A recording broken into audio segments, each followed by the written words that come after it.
on live today. Hello. How are you? I'm so glad that you are here. Wow. We have a lot to cover today. So before we get started, let's pray. Lord, thank you for today. Thank you for your word. Today in your word, please show us everything that it is that you need us to see. In Jesus' name, amen. Oh, goodness. We have a lot to cover today. Last week, the starting of our weekly word, we went through Genesis 1 through 3, and we broke down a lot of different things, okay? And this week, we're going from Genesis 4 to 11. And there is going to be a lot inside of here. There are going to be some things that I'm going to not read completely, but I want to encourage you to read it, go back and read it this week, because there is a lot inside of here. Okay. So one thing that I want to talk about is that what we tolerate spiritually multiplies generationally. So small compromises become future strongholds if they're left unchecked. Now, we're diving in, we're really getting into the beginning of how things were created. And, last week, it showed us, Genesis 1 through 3 showed us identity before assignment, right? Now, 4 to 11, it's going to show us what happens when your identity is ignored. So this is something that's super, super powerful. Every choice carries a future. And God has given us this free will, as we have seen through Genesis 1 through 3. And the thing is not every sin looks dramatic at first, right? But it always grows when it's tolerated. So it's something that I want to take a look at today. And if you don't know what I'm reading from the NLT version. If you read another version, please make sure that you have that. And we're going to get started. So Genesis chapter 4, Cain and Abel. Now Adam had sexual relations with his wife Eve, and she became pregnant. When she gave birth to Cain, she said, "With the Lord's help, I have produced a man." Later, she gave birth to his brother and named him Abel. When they grew up, Abel became a shepherd, while Cain cultivated the ground. When it was time for the harvest, Cain presented some of his crop as a gift to the Lord. Abel also brought a gift, the best portions of the firstborn lambs from his flock. The Lord accepted Abel and his gift, but he did not accept Cain and his gift. This made Cain very angry, and he looked dejected. "Why are you so angry?" the Lord asked Cain. "Why do you look so dejected? You will be accepted if you do what is right, but if you refuse to do what is right, then watch out. Sin is crouching at the door, eager to control you, but you must subdue it and be its master." One day Cain suggested to his brother, "Let's go to the fields." And while they were in the field, Cain attacked his brother Abel and killed him. Afterward, the Lord asked Cain, "Where's your brother? Where is Abel?" "I don't know," Cain responded. "Am I my brother's guardian?" But the Lord said, "What have you done? Listen, your brother's blood cries out to me from the ground. Now you are cursed and banished from the ground, which has swallowed your brother's blood. No longer will the ground yield good crops for you, no matter how hard you work. From now on, you will be homeless, wanderer on the earth." Cain replied to the Lord, "My punishment is too great for me to bear. You have banished me from the land, and from your presence you have made me a homeless wanderer. Anyone who finds me will kill me." The Lord replied, "No, for I will give you a sevenfold punishment to anyone who kills you." Then the Lord put a mark on Cain to warn anyone who might try to kill him. So Cain left the Lord's presence and settled in the land of Nod, east of Eden. The descendants of Cain. Cain had sexual relations with his wife, and she became pregnant and gave birth to Enoch. Then Cain founded a city, which he named Enoch after his son. Enoch, a son of Irad. Irad became the father of Mujiel. Mujiel became the father of Methuselah.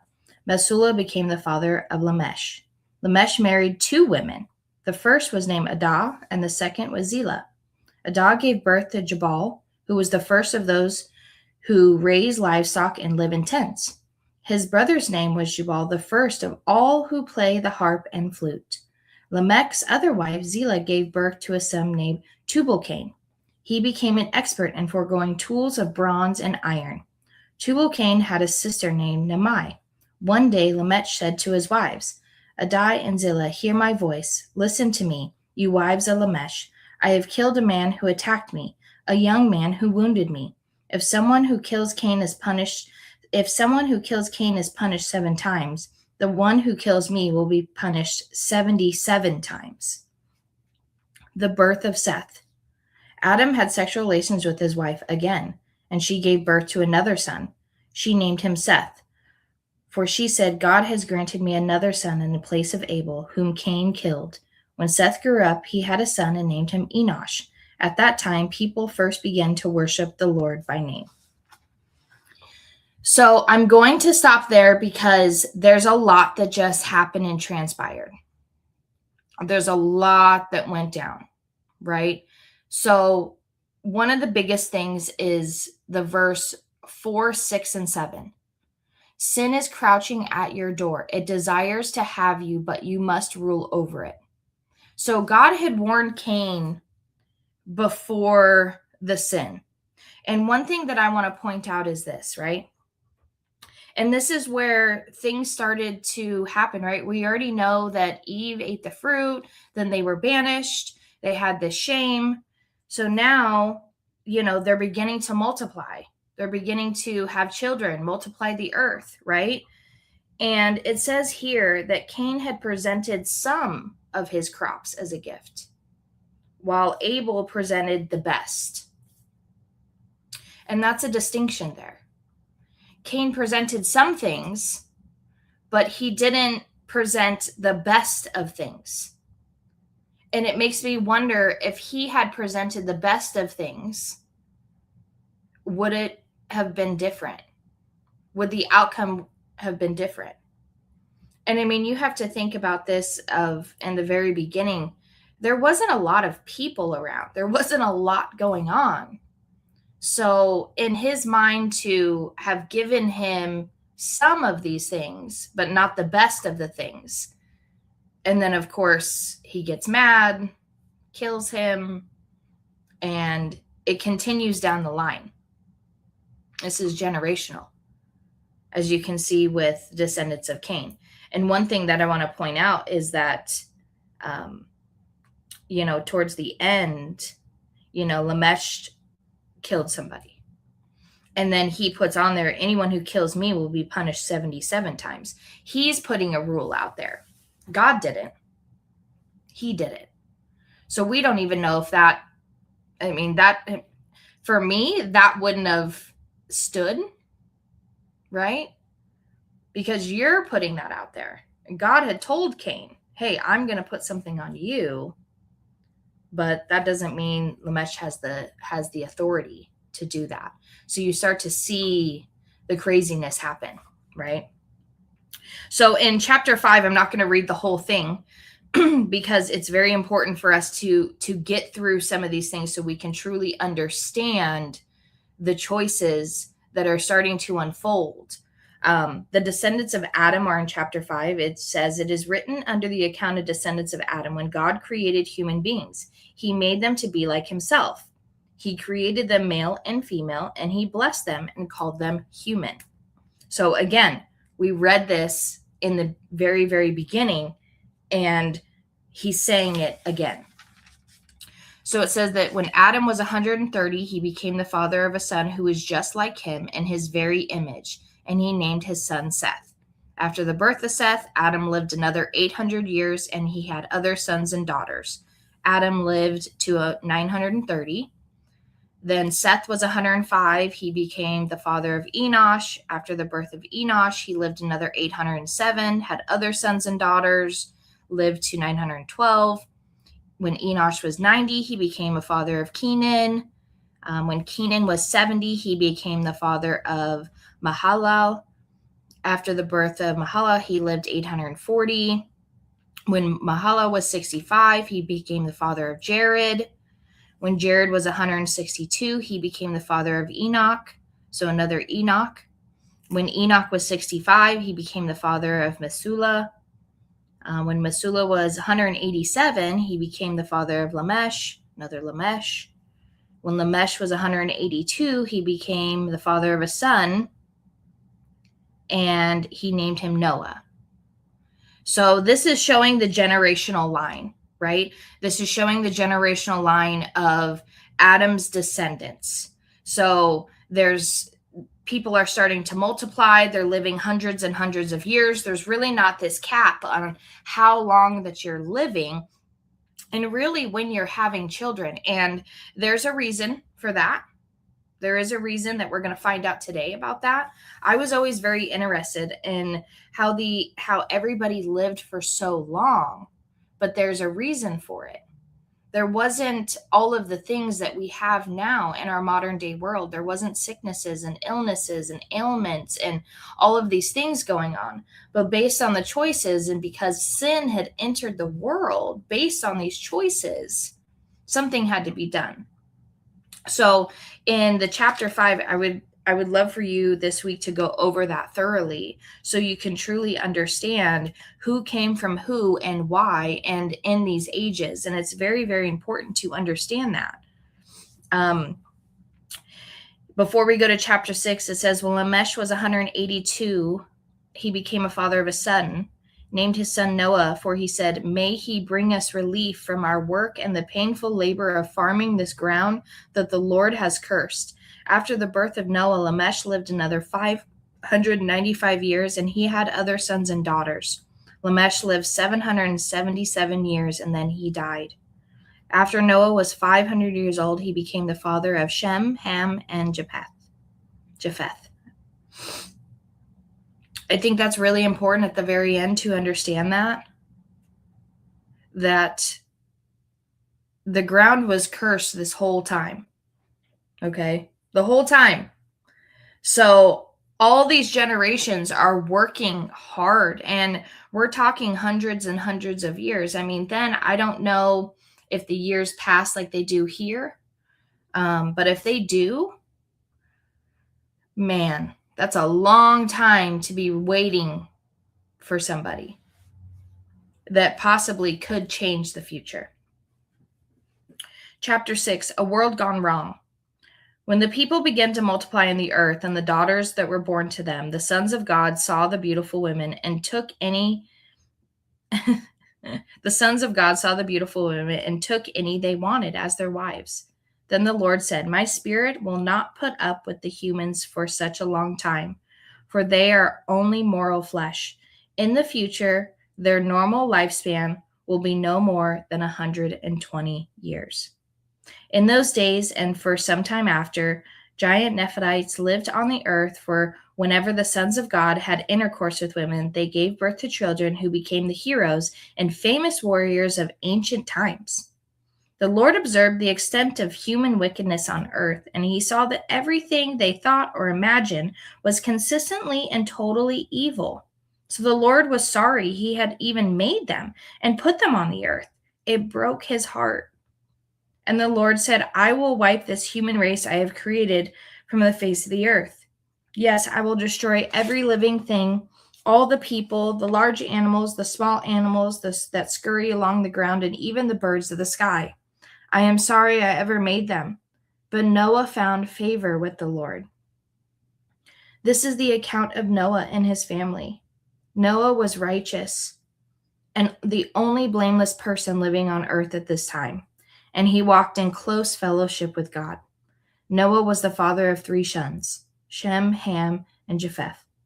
Now God saw that the earth had become corrupt and was filled with violence. God observed all the corruption in the world, for everyone on earth was corrupt. So God said to Noah, I have decided to destroy all living creatures, for they have filled the earth with violence. Yes, I will wipe them all along with the earth. Build a large boat from cypress wood and waterproof it with tar inside and out. Then construct decks and stalls throughout its interior. Make the boat 450 feet long, 75 feet wide, and 45 feet high. Leave an 18-inch opening below the roof all the way around the boat. Put the door on the side and build 3 decks inside the boat, lower, middle, and upper. Look, I am about to cover the earth with a flood that will destroy every living thing that breathes. Everything on earth will die, but I will confirm my covenant with you. So enter the boat, you and your wife and your sons and their wives. Bring a pair of every kind of animal, male and female, into the boat with you to keep them alive during the flood. Pairs of every kind of bird and every kind of animal and every kind of small animal that scurries along the ground will come to you to be kept alive.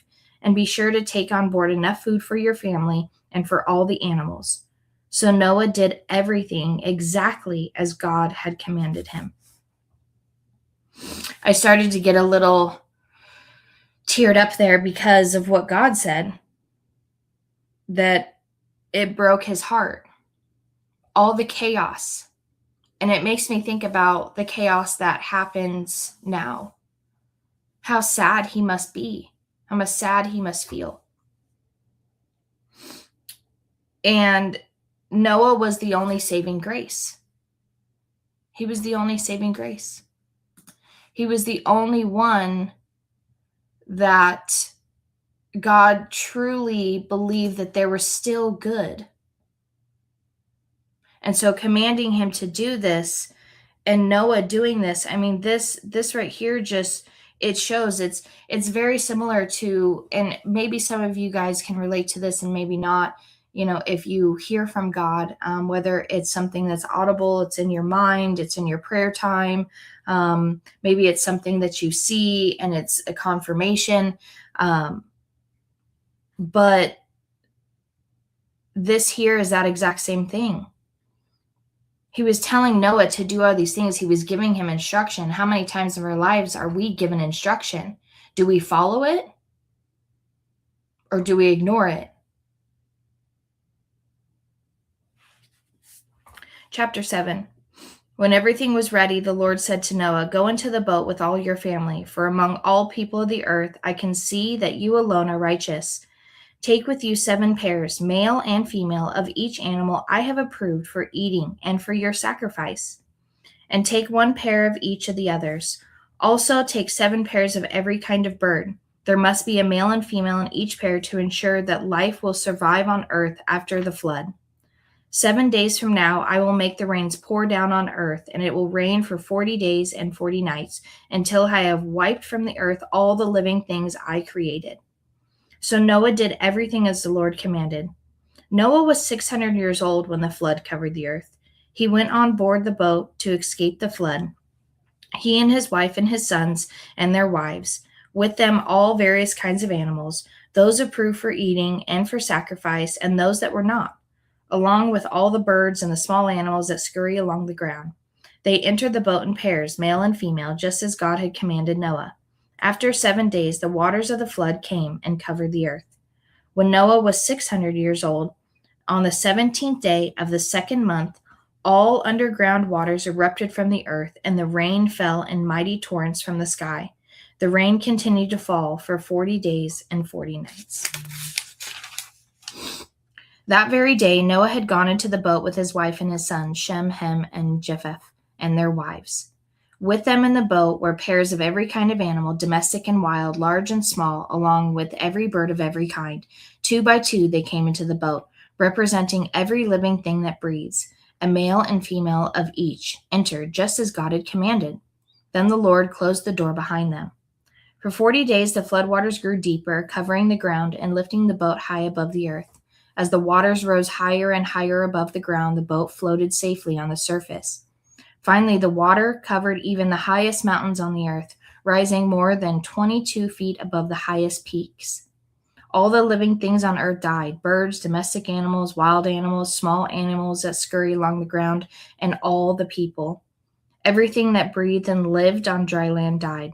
God wiped out every living thing on the earth: people, livestock, small animals that scurry along the ground, and the birds of the sky. All were destroyed. The only people who survived were Noah and those with him in the boat, and the floodwaters covered the earth for 150 days. I think one of the biggest things in this chapter is he keeps repeating the same thing. He wants to continually to bring it home to you for you to truly understand. Every single thing that he made, he was willing to kill. And it sounds harsh, but it's not, because we know what was going on before. The chaos and the violence and the death and the choices and the sin that was just overtaking, and he just couldn't take it. He was like, no, we're not doing this. This has gotten out of control. The flood recedes. But God remembered Noah and all the wild animals and livestock with him in the boat. He sent a wind to blow across the earth, and the flood waters began to recede. The underground waters stopped flowing, and the torrent rains from the sky were stopped. So the flood waters gradually receded. After 150 days, exactly 5 months from the time the flood began, the boat came to rest on the mountain of Ararat. 2.5 months later, as the waters continued to go down, another mountain peak became visible. After another 40 days, Noah opened the window he had made in the boat and released a raven. The bird flew back and forth until the floodwaters on the earth had dried up. He had also released a dove to see if the water had receded and it could find dry ground. But the dove could find no place to land because the water still covered the ground. So it returned to the boat. And Noah held out his hand and drew the dove back inside. After waiting another 7 days, Noah released the dove again. This time the dove returned to him in the evening with a fresh olive leaf in its beak. Then Noah knew that the floodwaters were almost gone. He waited another 7 days and then released the dove again. This time it did not come back. Noah was now 601 years old. On the first day of the new year, 10.5 months after the flood began, the floodwaters had almost dried up from the earth. Noah lifted back the covering of the boat and saw that the surface of the ground was drying. 2 more months went by, and at last the earth was dry.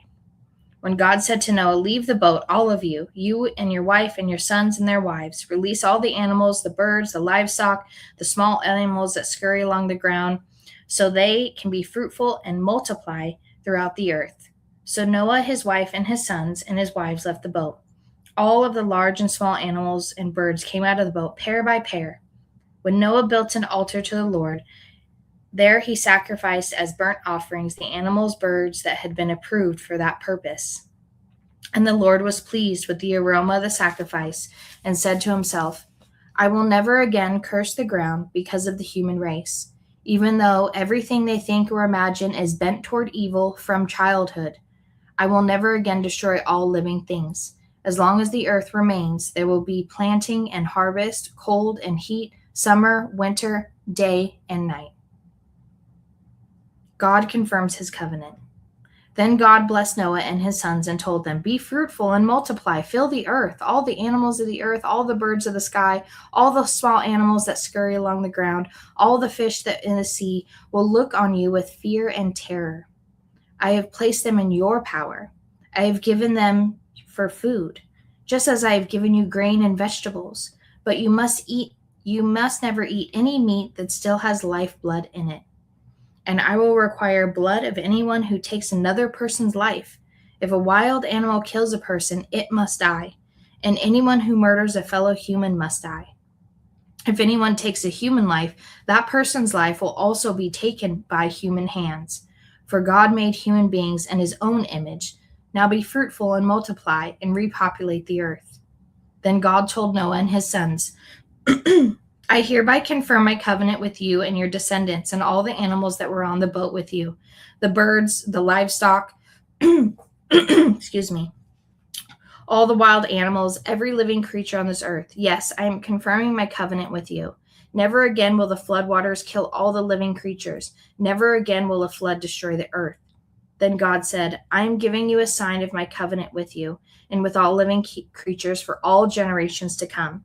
I have placed my rainbow in the clouds. It is a sign of my covenant with you and all on earth. When I send clouds over earth, the rainbow will appear in the clouds, and I will remember my covenant with you and with all living creatures. Never again will the floodwaters destroy all life. When I see the rainbow in the clouds, I will remember eternal covenant between God and every living creature on earth." Then God said to Noah, "Yes, this rainbow is the sign of the covenant I am confirming with all the creatures on earth."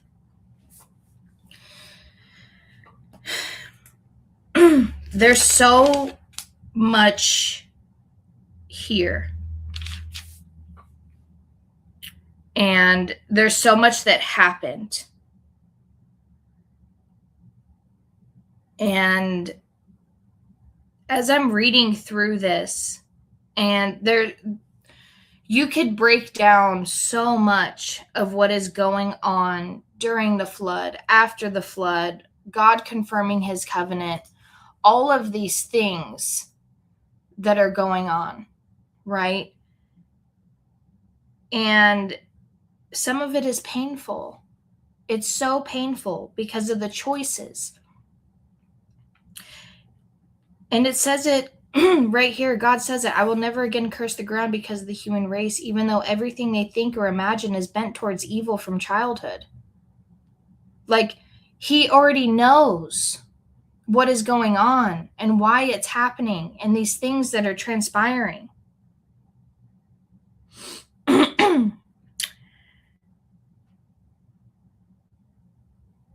Noah's sons.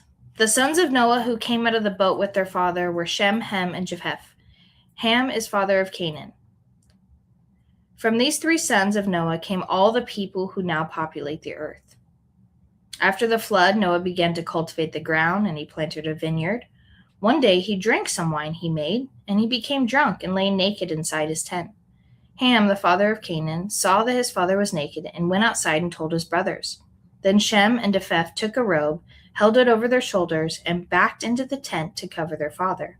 As they did this, they looked the other way so they could not see him naked. When Noah woke up from his stupor, he learned what Ham, his youngest son, had done. Then he cursed Canaan, the son of Ham. May Canaan be cursed, may he be the lowest of servants to his relatives. Then Noah said, May the Lord God of Shem be blessed, and may Canaan be his servant. May God expand the territory of Japheth. May Japheth share the prosperity of Shem, and may Canaan be his servant. Noah lived another 350 years after the great flood. He lived 950 years, and then he died. One thing that I want to point out in this is when God, before the flood, had said, hey, no one's going to live past a certain age. That didn't apply to Noah because of the things that Noah needed to complete.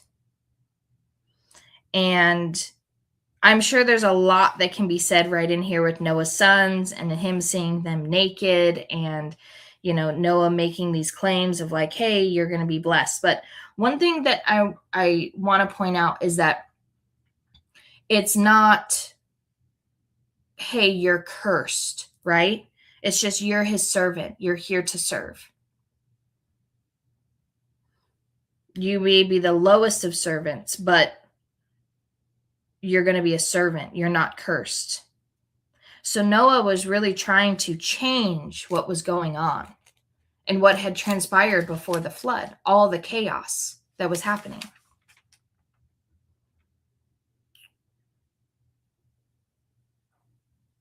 I'm not going to have time to go through 10 and 11. And I will pick back up next week on 10 and 11 before we go so that we can have context. It really is talking about the descendants, right? The descendants of Japheth, descendants of Ham, descendants of Shem. Really talking about all these different nations that are created. I mean, we learned right here that all of these people is what populated the earth, was from Noah's line, but it is still part of Adam and Eve's line. It just took a long time to get to Noah. But Noah and his sons and his wives and their children are the ones that have populated the earth. I think one of the most important parts is that as you have these descendants and as you read inside of here, people are starting to speak in different languages. So I'll pick up on chapter 11 in Genesis next week, because chapter 10 really just talks about the descendants, and it talks about all of the people. It talks about the languages that they wanted to speak by, what areas and cities that they occupied, all of it, all the way down. And it's very important to understand this, because this is where everything is stemming from, right? This is where everything is stemming from. And one thing I want to leave, a couple things I want to leave with you today is that Cain wanted recognition, and he lost that relationship with God. Humanity wanted freedom, but they lost peace. And as a leader, as a follower of Christ, as a lover of Christ, this is the thing, is that we ignore, this is a heart issue. It truly is. Compare instead of obey, build platforms without God, repeat destructive cycles, confuse activity with obedience, measure success instead of fruit. And this is the thing, is each and every one of us can build something impressive and still be disobedient, because we're not listening and we're not truly taking it, what God is telling us to do, this instruction, whatever that may be.